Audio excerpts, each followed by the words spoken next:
छतरपुर जिले के ग्राम पंचायत रामपुर कुर्रा के अंतर्गत आने वाले ग्राम वसापुरवा रामपुर के ग्रामीणों ने कलेक्टर छतरपुर को ज्ञापन सौंपकर गांव के आधिकारिक रूप से आबादी रिकॉर्ड में दर्ज करने की मांग की है। ग्रामीणों का कहना है कि वर्ष 1980 में इंदिरा आवास योजना के तहत खसरा नंबर 277/8 की भूमि पर रामपुर बसाया गया था। उस समय प्रत्येक परिवार को 30x30 यानी कि 900 वर्ग फीट का प्लाट पट्टे पर दिया गया और भवन निर्माण हेतु 2500 रुपये की आर्थिक सहायता प्रदान की गई थी। आज इस बसाहट में 150 से अधिक मकान और 1000 से ज़्यादा की आबादी है। यहाँ शासकीय प्राथमिक शाला, आंगनवाड़ी, कुएं, नल सहित प्रधानमंत्री आवास योजना के तहत बने मकान भी मौजूद हैं। ग्रामीणों का आरोप है कि 45 साल बीतने के बावजूद गांव को आबादी रिकॉर्ड में दर्ज नहीं किया गया है। इस कारण वे शासन की कई योजनाओं से वंचित हैं और अब वन विभाग के अधिकारी उन्हें कह रहे हैं या तो गांव को आबादी क्षेत्र में दर्ज कराओ, नहीं तो गांव खाली करो। इसी समस्या को लेकर ग्रामीण पहुंचे, जहां पर कलेक्टर ने मामले को एसडीएम के पास भेज दिया। ग्रामीणों का कहना है कि अगर जल्द निर्णय नहीं लिया गया तो उन्हें अपने घर आंगन छोड़ने की मजबूरी हो जाएगी। कहाँ से आए हैं? जी, मेरा नाम राजा महरवाल, मैं ग्राम पंचायत रामपुर रमनपुरा से आया हूँ। क्या मामला है? मामला ये साहब के जो तीजे हमारे ग्रामवासी उपस्थित हैं यहाँ पर सभी लोग, हमारे जो मोहल्ला है उसका 1980 में वहाँ पर इंदिरा आवास योजना के तहत बंटन का मतलब पट्टों का आवंटन हुआ था। वर्तमान में साहब अब तक उस पर निवास रहे थे हम लोग 1980 से वर्तमान तक, और उस टाइम साहब पट्टे भी दिए गए थे 3,000, 2,500-3,000 के समझ उसकी राशि भी दी गई थी, सहयोग राशि।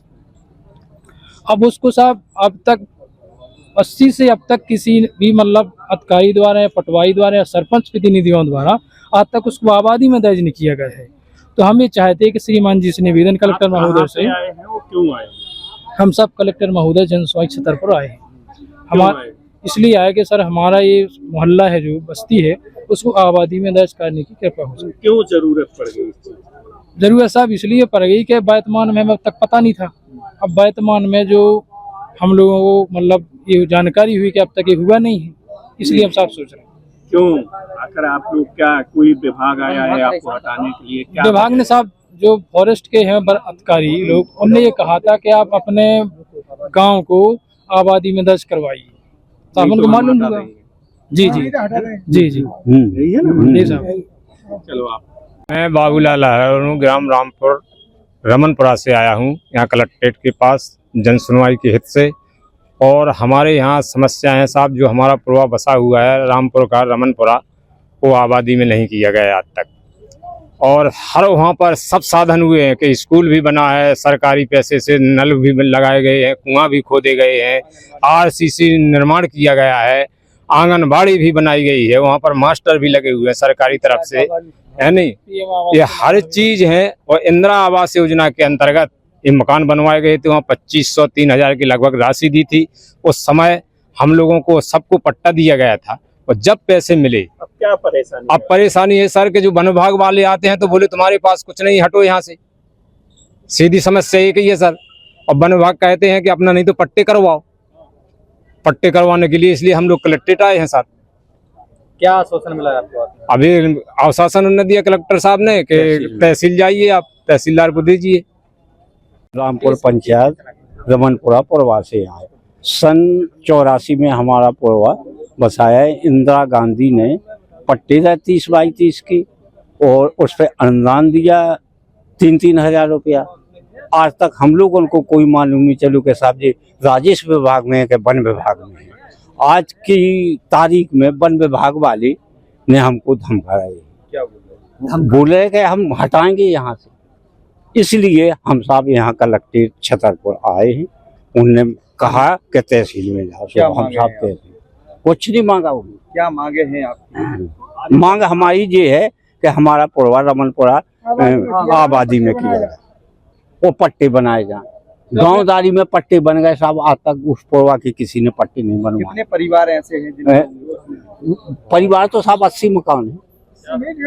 हाँ 80 मकान है साहब, और कम से कम 1000 आबादी है, 300 हमारी बूट है। आज आप कहाँ पर आए? आज हम साहब कलेक्ट्रेट में छतरपुर, वहाँ से ये आश्वासन मिला कि आप जाके तहसील जाए। छतरपुर से भरत यादव की ये रिपोर्ट। जयराम जी, किशन काका। राम राम भाई, राम राम। क्या दोनों भाई बैठ के क्या हिसाब लगा रहे हो? ऊटी लहसुन के भाव आ गए क्या? अरे नहीं रे दादा, ये अपना रमेश नया मकान बनाने के लिए लोन ले रहा है। हिसाब किया तो पता चला कि लोन का पैसा तो ईंट और रेती में ही पूरा हो जाएगा। और अभी तो सीमेंट लानी है, सलिया लाना है, और तो ठेकेदार को भी पैसे देने हैं। मेरे तो कुछ समझ में ही नहीं आ रहा कि कैसे बनेगा मेरा नया मकान। अरे किशन काका, कहाँ इन रेत सीमेंट और लाल ईंटों के चक्कर में पड़ रहे हो? मेरी बात मानो तो अपने घर को बाबजी एएसी ब्लॉक से बनवाओ।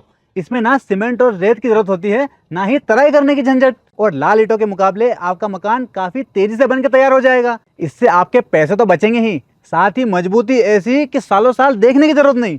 और इससे आप अपना मकान ही नहीं, कुएं और खेत की बाउंड्री वॉल भी बनवा सकते हो, जिससे रोजड़ों की समस्या भी खत्म हो जाएगी। वाह भाई, ये तो कमाल की चीज है। फिर तो मैं अपना घर बाबजी ब्लॉक से ही बनवाऊंगा। और मैं अपने खेत की बाउंड्री वाल।